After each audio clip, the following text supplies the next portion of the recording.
Okay guys, I'm here today with Drew Weatherhead, huge honor for me. Guys, Drew is the owner of the Because Jiu-Jitsu Instagram channel. It's a very cool Instagram channel for Jiu-Jitsu, so if you love Jiu-Jitsu, it's definitely worth checking it. And today he just shot an entire instructional all about the leg lock starter pack. So you're pretty much like breaking down leg locks for beginners, right Drew? Yeah, because a lot of people, they see the usefulness of leg locks when they're early into their white and blue belt and they want to start adding it to their game, and a lot of people hyper focus on maybe one over the other, but they're missing the whole picture. Yeah. I was guilty for this. As a white belt, I would just jump onto an ankle lock and pull and thought that I could get it, and sometimes you did, which made you think that you were doing it right. But if you can learn early on in your game the important heuristics that make it work, that's really going to set you up for the whole thing. So I'm hoping to do a benefit to people like myself when I was a white belt, to learn the best ways first, and so you don't have to learn later into your brown and black. No, fully agree. Can you demonstrate one example? Yes. So if I were to have an Ashi-Garami position, which is maybe the most typical version of a leg entanglement, where we can go over the details of all this, which we do in this series, but really there are so many different attacks that come from here that maybe people don't recognize. Like a lot of people, they'll just wrap up a heel and they'll try to pull on it like this.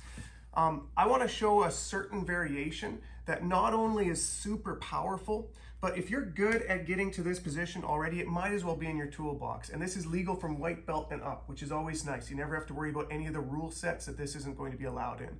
So if we get to this position where I've got my heel in the hip, I'm covering the heel, I've got my hips in close and I'm clamping, I've got nice pressure on this, I'm not worried about my control anymore, let's start focusing on how we're going to attack. And maybe Bernardo did the right thing. He pulls his toes up and he's putting a boot on. Yeah, it makes it very difficult to lean back, and it's going to give him time to start untangling this mess down here. Well, instead of me trying to power back into this, which maybe I can, but maybe I can't, I'm going to switch my hands completely, where I take this free hand, which would just be grabbing my own hand in some way, and I'm going to weave it behind my own hand here, like so, putting the blade of this arm now under his Achilles tendon.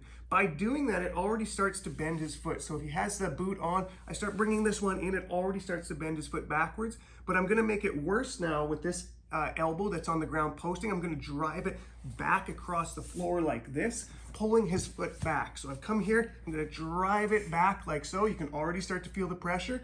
Now at this point, I'm going to grab my hand or my bicep like a rear naked choke grip, and I could finish right here. This is very sharp and there's a lot of pressure, but to maximize this, I'm going to close this up over here. It makes a ton of pressure and it takes very little lift at this point to get a break.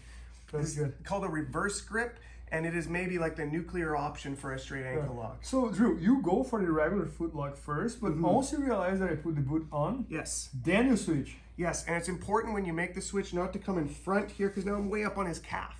I want to attack the ankle, so I'm going to come behind my arm, which brings it low. Okay, I got it. To drive this one back, close, and break. Man, that's amazing.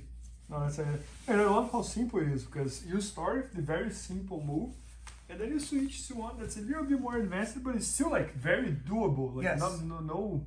Yeah, I think this should be an option B for most people when they get the ankle lock and maybe it's not working, because the boot is like the first defense you come across. I think almost like every position in Jiu-Jitsu, you should have at least the option B, and if possible, the option C as well. Because now you start becoming like, because option A and B, it's two variations, right? Either do A or do B, or do B then do A. Option A, B, C. Now you're talking about 15 variations, because you can do A, C, B, A, B, C, B, A, C, B, C.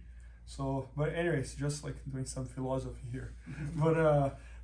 So this is part of the leg lock starter pack. Okay. We're going to go through 4 of the major entanglements and give you all of the details of how to control, a couple different entries for each, and then 3 submissions. No, that's great. Yeah, guys, make sure to check it out. Drew is an amazing instructor. So it's going to be at IBJJFanatics.com soon. Maybe by the time you're watching, it's already there. So I hope you guys enjoyed, and thanks so much, Drew. Appreciate it. Please help me out to grow my YouTube channel. Just click subscribe. And to watch more videos, just click under see more videos. I hope you enjoyed. IBJJFanatics.com. Use the promo code YouTubeFaria to get 10% off any instructional video. Improve your jiu-jitsu faster.